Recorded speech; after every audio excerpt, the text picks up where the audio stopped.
Welcome to this new episode of Renegade Talk. Today we have King Prime and Siah the God, obviously from the Dreadin podcast, Obviously. otherwise known as tdip. Hi. Hello, nice to meet you. How you doing? Very well, thank you. Very well. How are you? I'm fine, thanks. I'm very, very happy to have you on because you bring so much joy to our life here at home. We always listen to you when we're a bit down, so always have a lot of fun with you. So thank you so much for that. And I think that's what you bring to a lot of people out there. Thank you. We really do appreciate We that. try, man. We try. That's Really what we're here for. Oh, you did very well. So you have your channel on YouTube where you which is home to the podcast, and you always go live, right? Yes. It used to be just strictly Tuesdays, Yeah. but when it hit to September, when we started to get more of a following, we added another day. So we do Tuesdays at 8:30 p.m. and then Sundays at 7 p.m. And then we started to get more and more. So we decided to ramp up production. So now we do Tuesdays, Wednesdays, and Sundays live every week. Wow. And so you are both musicians, right?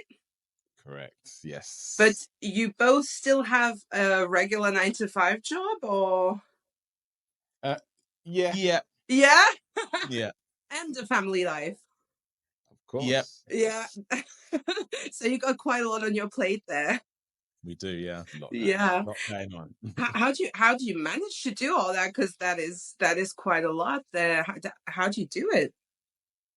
I guess just dedication, sacrifice, and having relatively understanding family. Yeah. That have kind of understood what we've been trying to do for the last 2.5 years, and now that they've seen the growth, they're like, okay, all right, we see a transition happening, so let's just ride the wave.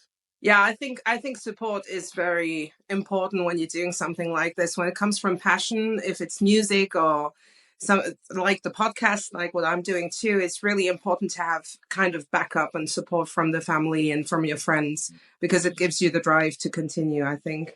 Absolutely. We kind of just have to just fit everything in where we can. Yeah. To be fair. So we want to do as much as we possibly can in terms of like recording. Going live is one of the things that we really love to do, because it's we get to interact directly with the people. You know what I mean? That's what we kind of have done from the beginning. I know that's Yeah. I think we really enjoy that generally. So yeah, we want to try and get as many episodes as possible. If we could, we would doing it every day. Yeah. Yeah. Is it one of your goals to do this full time? Yeah. Absolutely. I mean, to be fair, I think one of the hindrances is actually our 9-to-5s. If we could sack off the 9-to-5s, we absolutely would do this full time, because it's something that brings Siah and myself a lot of joy. From the day we started, it's like, all right, we can't wait to Tuesday. When we were doing it Fridays, we couldn't wait until Friday. Now it's like, oh my God, we get to do this Tuesday and Wednesday and Sunday now. So it's absolute joy for the both of us. Yeah, sure. And so to go back a bit to like the origin of all of this, how did you meet, first of all? May I? Yeah, go Okay, for it. cool. No, I like telling this story. I do love telling the story. So Siah and I have known each other a little over 7 years. We actually met when we were working together. Around that point, I was actually off sick during the time where he joined. Yeah. And one of the guys at work said, oh, we had a new guy come that actually looks like you. So then I was like, okay, cool. So I was off for 3 weeks. So then I came back and I was like, oh, there's another guy. There's basically another black guy who has dreads. Yeah. So and then we just started just kind of rolling together, because we were the guys with dreads. And then after a short time, I left that job, and then he stayed, but we still remained in contact. So that was around 2018, 2019. Around 2021, he messaged me randomly. He was like, bro, look, I'm thinking about starting a podcast, and I don't think I can think of anybody that would actually do it well except for you. And I was like, I had a lot of offers, basically based on my personality type. I had a lot of offers for doing a podcast, and I always turned them down. But with Siah, I was like, you know what? Let's give it a try. So after we agreed and had that conversation, we did not do a thing for a year. 1 year, we did nothing. Well, obviously, we were getting on with our day-to-day. we were both doing music, all that kind of Yeah. stuff. So we were still being busy. Yeah. But in terms of the podcast, it was we kind of planted the seed and then didn't do anything for a year. Yeah. And then on a random one, I must have been watching another podcast. I can't remember which one it was. And then I was looking at it, I was thinking, oh my God, wait, hold on a second. And then I messaged Siah and I said, Siah, we need to get this podcast thing running. Let's go. He was like, bet, let's do it. So literally within a 2.5 week, 3 week period, we had the equipment, we loaded up, we set up in our house, and then we just started recording the podcast. We recorded the first episode. That first episode has not been released to the masses yet. Oh, wow. That thing is in hiding for the time being.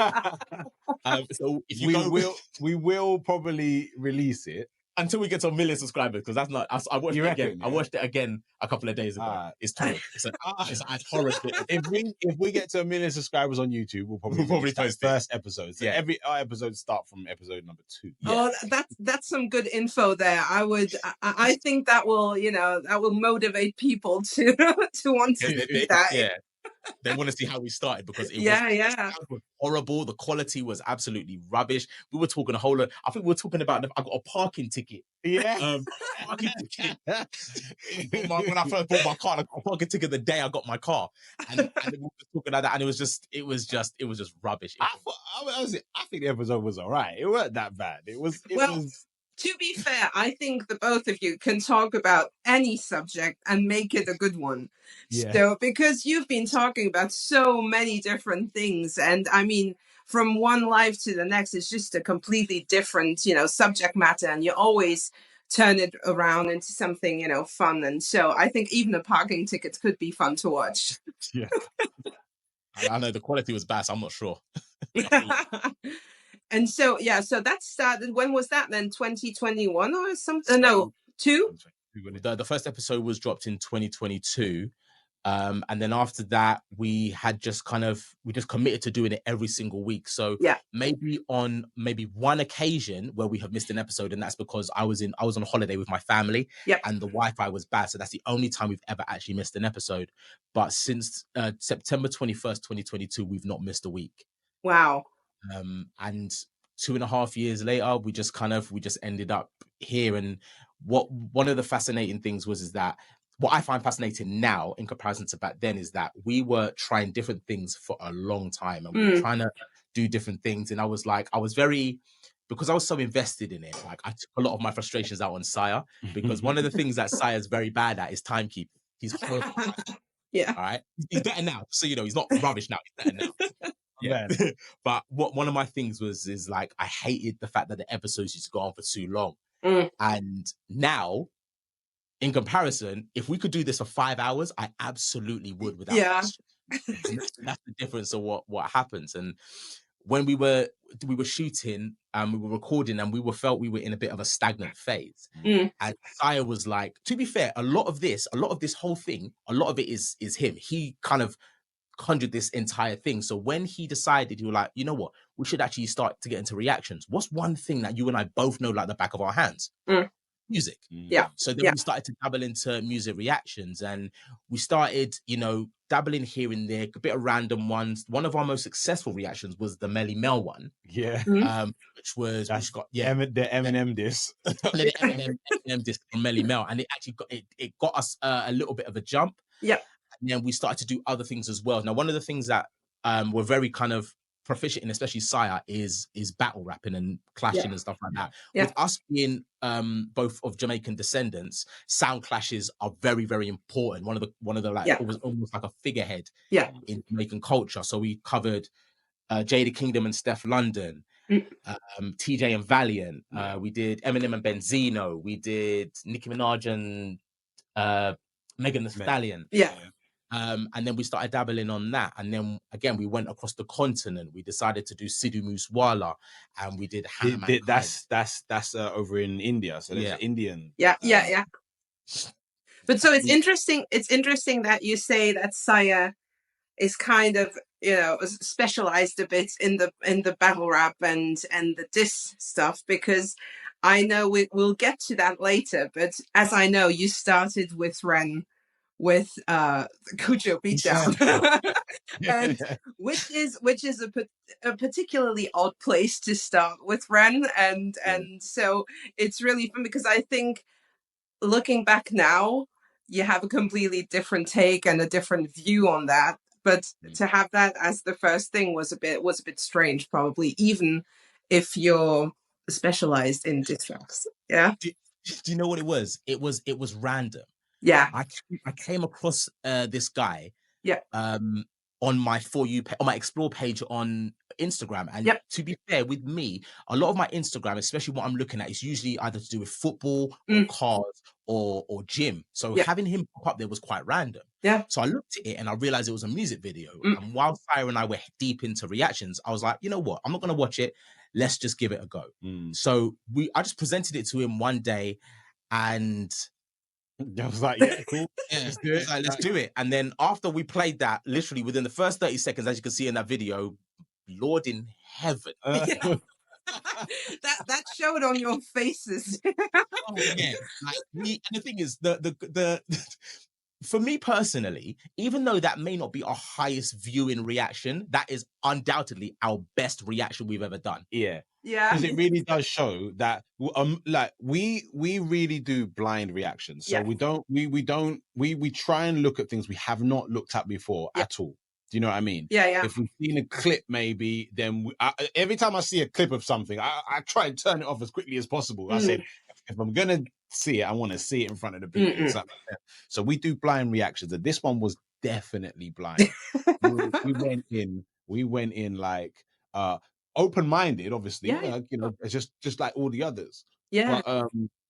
But we did feel like we were stumbling on something that was like that we were in the middle of something. Like, oh yeah, well it was the case. I mean, that was the case, right? You were really thrown into the deep end, into something you didn't know. So yeah, that I mean, it's it was a very normal reaction, having that as the first video you saw of him.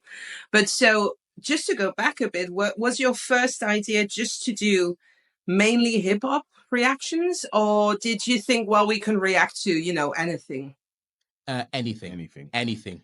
We have been it wasn't just music as well. So we reacted to other things like the different shows and different YouTube series and different skits, just funny stuff online, as well as music as well. But music was one of the main things we wanted to really react to. So it's not so we're open, really. Sure.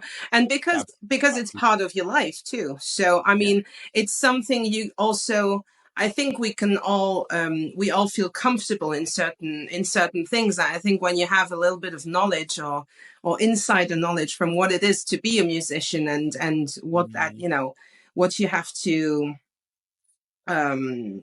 what it takes to be an independent artist too. And if you have all of that knowledge, then it's very different to have someone like you react to another independent artist, because the work that has gotten into doing the music video and everything. So it's really, really interesting.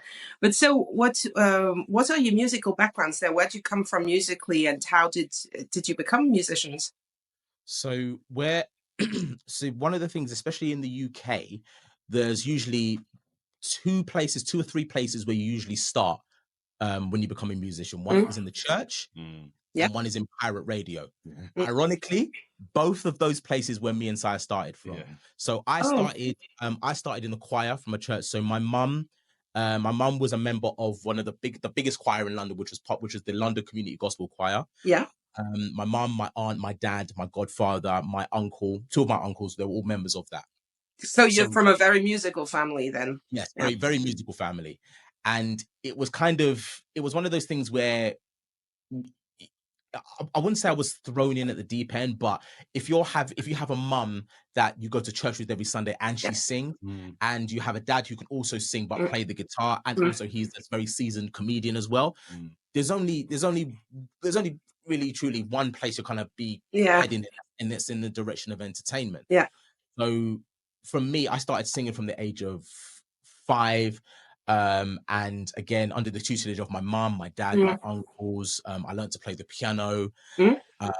And yeah, that's kind of where my roots came from, and that's kind of how I've stayed with those roots, because I still go to the same church I grew up in.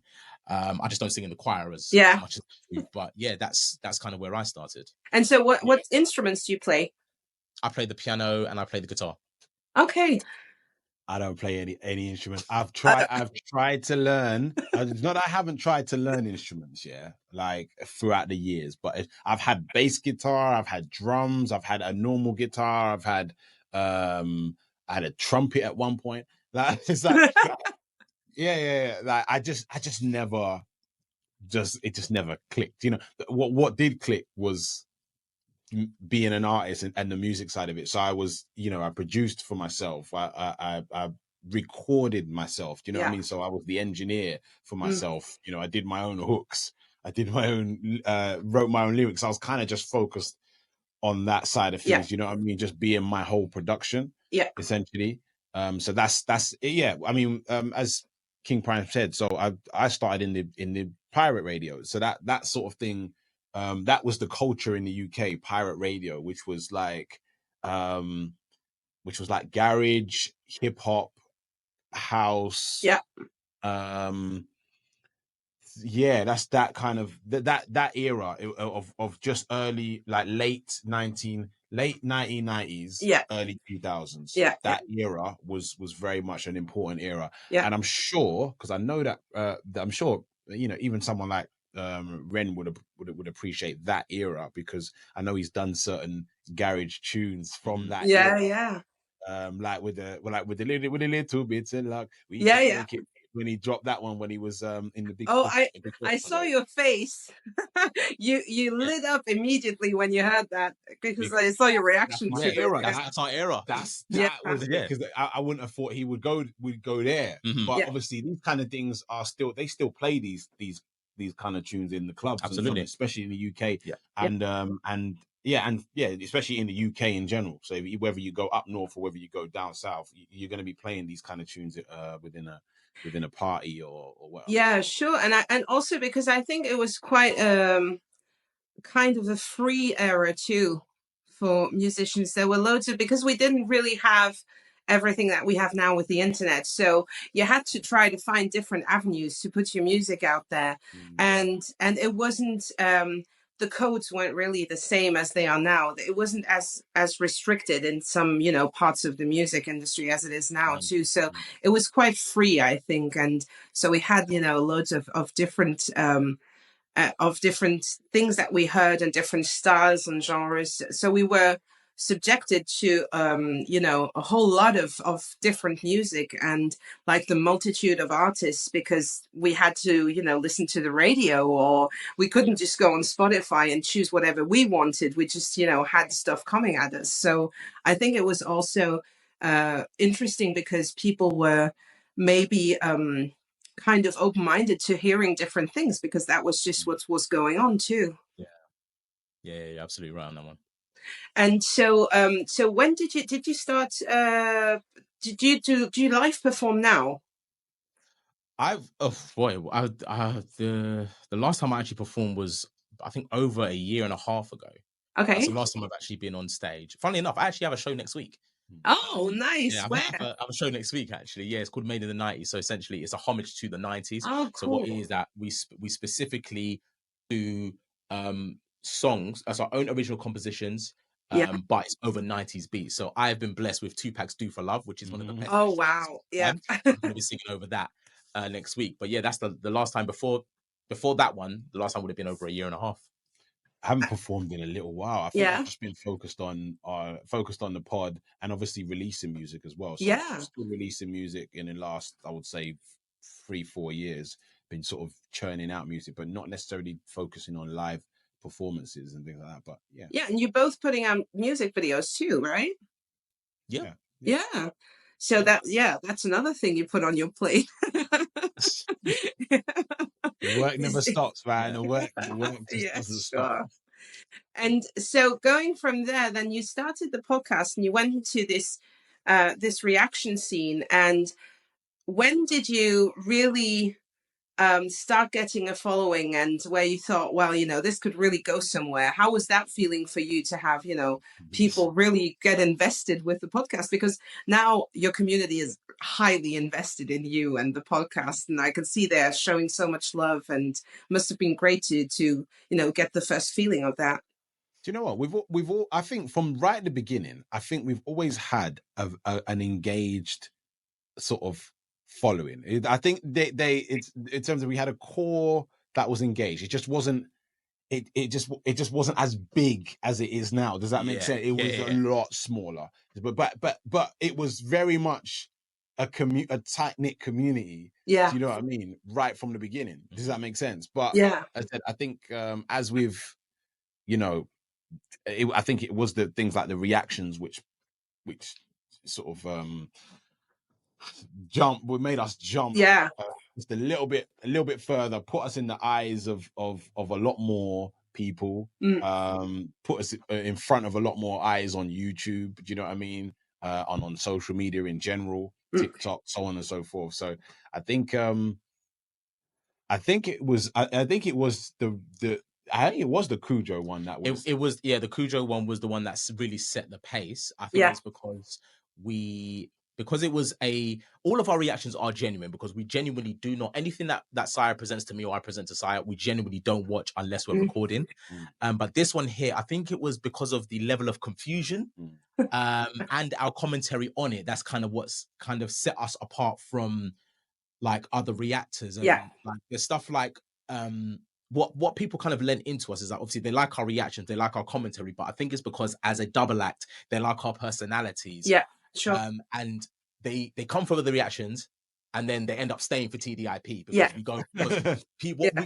What we always drive home is that yes, we love doing reactions. I would say comfortable we are music reactors, but first and foremost, primarily over and above everything else, this is a podcast. So we're always going to prioritize that element over the reactions, but we are still going to keep knocking out reactions for anybody that asks. And we want to react to things that we actually like and we love. So when we heard someone like let's say a Sidhu Moosewala, which is people might not have even heard of, however, he's got a really good big following within the Asian community, in the sort of Indian community, that kind of thing. So we would sort of kind of focus on that, but also we'd go all the way across the pond to the UK and do reactions about the UK. We'd go all the way across the pond as well, again to the US, and do reactions about on different hip hop bits and pieces in the US as well. So we're not just one artist. We don't just react to one artist. We love music. We will appreciate we will appreciate all music, and if we really like that artist, we'll react to them again and again. Do you know what I mean? That's just what it is. And I think you really it is a weird place to start with a Cujo beatdown reaction, because you get really thrown into a situation you know nothing about, and it's really extremely specific. So, I mean, just to get thrown into that is really, difficult to grasp, what that artist is about, what he's talking about, it's just so difficult. But then to get to Ren at that moment was maybe, a very interesting moment for the community and for you to get there, to get to Ren, because then it was in the middle of all of this beef, and so there were loads of people talking about it. So I think it was actually a good point for you, a good moment for you to to jump into the Reniverse, as they call it now. So I'd say it was almost aligned, because really and truly I think that for us watching that video, it was literally both of us ice skating backwards uphill, because we like, you've seen the video, and a lot of people have seen the video, and when I obviously there's this group on Facebook called the Rent Rabbit Hole and stuff like that. I've seen that video posted multiple times in that group, and then it was posted in a Reddit forum as well. Like that video went everywhere simply off of the back of me and Siah's genuine confusion for the back of that video, because we were. And we did, and just so you know, I don't know if you've seen it, probably have, but we went back and actually reacted a second time Yes. with all of the Yeah. context, because we delved in. We delved Yeah. into Yeah. Of course. to Ren a little bit. And we were able to go back to Cujo and just hear it with a different ear. And I said, okay, Oh yeah. Of course. That's, Yeah. that's the reason why this happened. I see what's going on here. Okay, cool. Oh yeah, and it's completely different. I mean, when you come back and you have, the entire story, then you hear this, the lyrics completely differently, and you immediately know where he's, where he wants to get at with the song. So, but both reactions are, highly entertaining, I think, and really good. And so once you started with that, did you think, well, we have to find out more about this guy because we just didn't get this, and this is kind of, it seems a bit weird, but we want to know a bit more. So did you think, well, we're going to go into that, or were you kind of pushed by the renegades who were sending you messages of I don't think we were pushed. I think it was I think we wanted to know.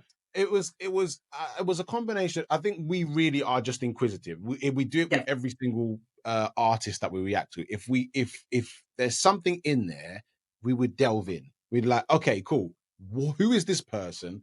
What do they do? And especially if the we do get a good amount of engagement from the fans to say, oh yeah, we really enjoyed it. It's like, okay, cool, but we want to know who that person is as an artist. We are artists. We would appreciate if people try to delve into us a little. Yeah, of course, yeah. We are as artists. Yeah. You know what I mean? When they listen to us, so we kind of automatically want to do the same thing. So yeah, I think that was the. I think that it was within us. You know what I mean? To delve a bit more into Ren and find out a bit more. And then when you started reacting to different songs, what was your first impression of him as an artist when you saw all of these different things that he's doing? Because he's really jumping from one genre to the other one, and so that's something we don't always see artists doing and trying out. So what was your impression as musicians of him after a few reactions? So my initial impression was that there's only one other person in this world who I've seen live that is as skilled as Ren, and his name is Jacob Collier. So he's basically the guy is an alien. Oh yeah. Jacob Collier is an alien. If you've heard of him, you've seen his skills. Oh yeah, he's an incredible musician. Yeah, absolutely crazy musician. And with the only thing that sets him apart from Ren is Ren has the ability to rap. Yeah, that's what it is. And I think with Jacob's ear for music, because he's a jazz musician, his ear completely tuned differently to Ren's. Yeah. Now, with what my understanding, when I saw Ren and we saw him jumping from genre to genre, it's not like, for me, he didn't feel out of place in anything that he did. He just surprised us each time. So we watched one thing. Oh, okay, boom. All right, that's Ren. I wanted to know straight after Cujo. Yeah, if he could rap. Yeah, he could, because after Cujo, I thought, okay, cool. It was all right, but can he rap? Yeah. So instantly, where did I go? I went to the Nas one. The Nas one. Oh yeah. Okay. Yeah. All right, Nas beat. Let's go. Yeah. All right, let's hit. And I was like, oh. And the thing is with Siah, right? Siah is incredibly picky, especially if you're on 90s beats. Siah don't let you skate easily. Yeah, don't let you skate easily. Yeah. And when we saw that, and we saw the thing, and when we're feeling something, we're rocking left and right. Yeah. And then when we saw him doing that, and we're like, okay, all right, okay. He knows what he's doing. He knows what he's doing. He knows what he's doing. But then the next video was something slightly different, you know what I mean? He maybe showed his vocal a bit more. I'm like, oh, yeah, okay, this guy just, he does it all. Yes, you know what I mean. So each video was like, it was just a revelation, or just a reveal of the artist that he is. So we appreciate, as I said, we're artists, so we appreciate when artists are able to diversify what they do, and and and then you saw Murderer, and then you decided he was Jamaican, right? Well, I mean, listen, you're not. We didn't even decide. Yeah, he just basically said, yeah, he decided. The reality is that because when we first heard that, when we first saw that, we saw the Murderer. immediately, as Jamaican men, we're gonna go murderer. Oh yeah, sure. And I didn't even know. He just did that. I didn't even Yeah. know that's what he was gonna do. Yeah. I when I said murderer, automatically I think of Barrington Levy, just Yeah. because I was listening to that same track like that same week. Yeah. You know, murderer. Yeah. Daddy. Tell him already, I fit, tell him again. Oh my God. So I was already listening to that. So in my head, I just went murderer. Yeah. And then he goes and does it. And he goes and does it. I was like, right, you are from he's from Kingston. Yeah. No, Spanish town. Yeah, well, he obviously has, some of that in him with the soul and everything. I mean, you can just, it just transpires through the videos, and I think that's also quite amazing with him because there are so many artists that are very different on camera and then in person when you see them live, where you just have this connection live that you don't always have when you see them on a video. But I think with him, it's very special because you can really have, I don't think maybe the same feelings, but you get, really kind of invested, and you can have those strong, emotions just watching him on the video. Everything that all the soul that he, puts through there, it's really amazing. And that's not always the case with, every musician, where sometimes, on music video, it's a bit, you have that distance, so it's a bit different than seeing him live. But he really, and that's also, I think the camera work is always, amazing with every video. So that's, Absolutely. the big up to the team there, because they're just amazing. All that team around him are just so skilled also. And I think they are really there to just, hold him up and showcase what he can do. But they are so skilled too, that it just gives an amazing, outcome to every music video. And which one really impressed you in terms of the production then? Which one did you prefer? Oh, I think for me, as a, because outside of singing, I am actually a videographer. I'm a photographer and videographer. Oh, okay, right. So that's actually something I do on the side of my 9 to 5. For me personally, in terms of a strictly production based, it's a toss up between the Money Game trilogy, especially part 3. Part 3. I was gonna say part 3. Part 3, and the Slaughterhouse video. The Slaughterhouse video's production is insane. Oh yeah, that was really, really amazing. Yeah. Yeah. And for me, Money Game 3 was I thought was amazing in terms of how it was all laid out. Yeah, and I mean, just the choreography of it all, having it in one take. I mean, that's kind of his his thing with the one takes. But I think it's really amazing every time he does that, because it takes so much rehearsal to do that. Like for Animal Flow, with the number of people in that house, it must have taken 50 to get to that. And so, how many songs did you react to from him up to now?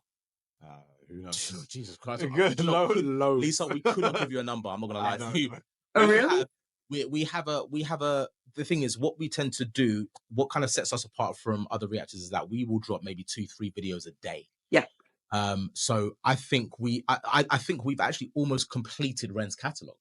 Oh, really? I don't even think we have. No. But the thing is, remember, I'm talking about, like, obviously there's the ones that are like before the blow up duration. Like, we're talking about maybe 10, 11 years ago. Yeah. There's maybe about 4 or 5 there. But in terms of like Money Game, Slaughterhouse, Murderer, Down on the Beat, 7 Sins, all those ones there, we've kind of clocked a lot of them. Like, genuinely, I could not even begin to tell you what number we're on. Yeah.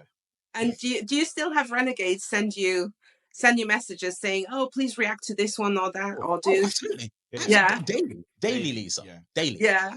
Because I know that community they're so invested. Do you know what? I think there's on YouTube, what we've discovered is that there are loads of different communities for different artists. Yeah. I've been delving into like the Eastern region artists in terms of Korean artists. And so we've been dropping a lot quite lately. And the communities there are as I would say, as vibrant. Yes. Like Yeah. they want what they love their artist and they want what they want. Yeah. And we're happy to deliver because we also like the artists. Yeah. So I think YouTube itself has its pockets. It Yeah. has its pockets of artists, and we just like to be introduced to new artists. That is what makes us go, oh, yeah. Do you know what I mean? Like, oh, we just when we hear, and then we see all of this, the super chats. We have loads of super chats, which are requests. That's the best way to sort of like get us to really put it on the list and make it and put it first. Yeah. So we have a list of ones that we go through, but you know, we still got Ren ones that are in that list as well. Does that make sense? Among all of the others. So it's yeah, we're just blessed, man. We're trying to get through it all. But let's not forget that even though the communities are they're tight knit and they love their artists, there are some members of said communities that are just, they're a bit iffy. A little bit too much. They're too invested. Like too much. We got a DM about a week ago because we didn't react to a solo member of a certain group. They called us cowards.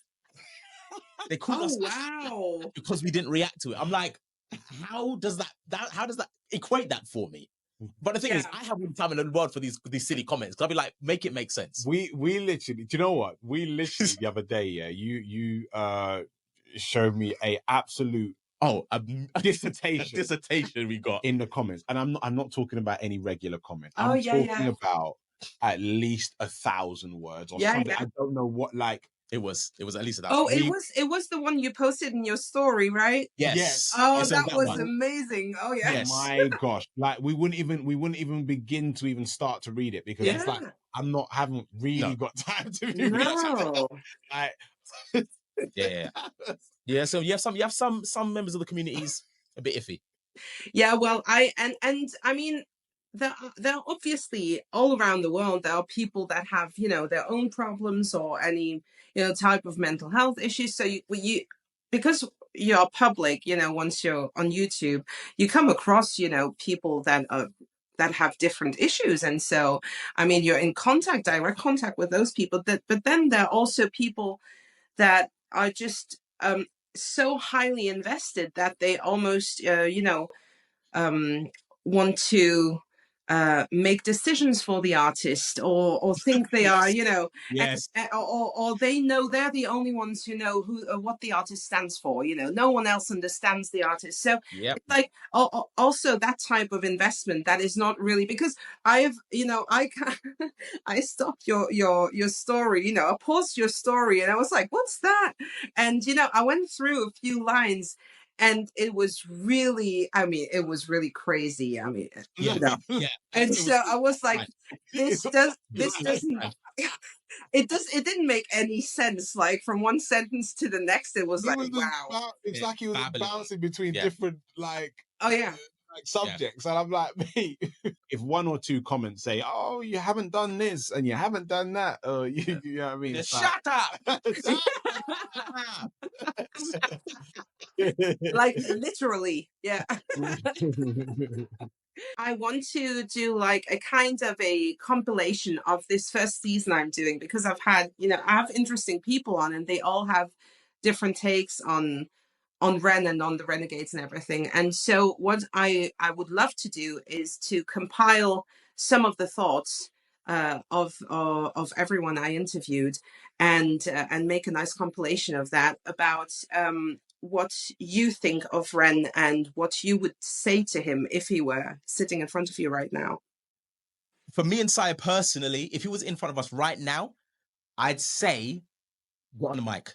Because as musicians, we're not just gonna sit here, 3 skilled musicians, and we're not gonna make a song. I mean, obviously let's gonna be like, bruv, let's not messing around. Just get on the mic and let's do something. But what I would say is that it's been a long time in my life on this earth where I've seen a musician as skilled as him.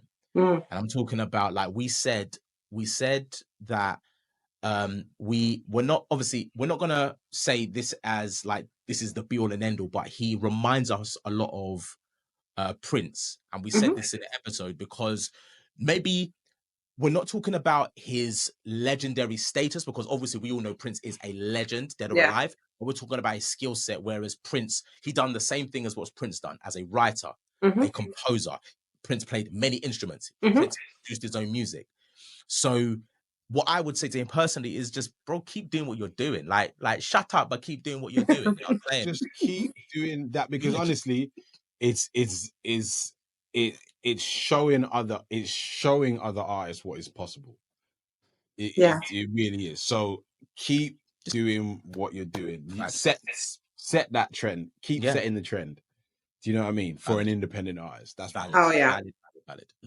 Yeah, it's an interesting comparison there, because I've never thought about that, but I do think there are some similarities to Prince now that you say it, because there is that kind of feeling about him, and the ability that he has for writing and for music. And I really hope for him and for everyone that, you know, that loves his music, that he will get to that point, you know, to the same heights as Prince, because he really deserves it.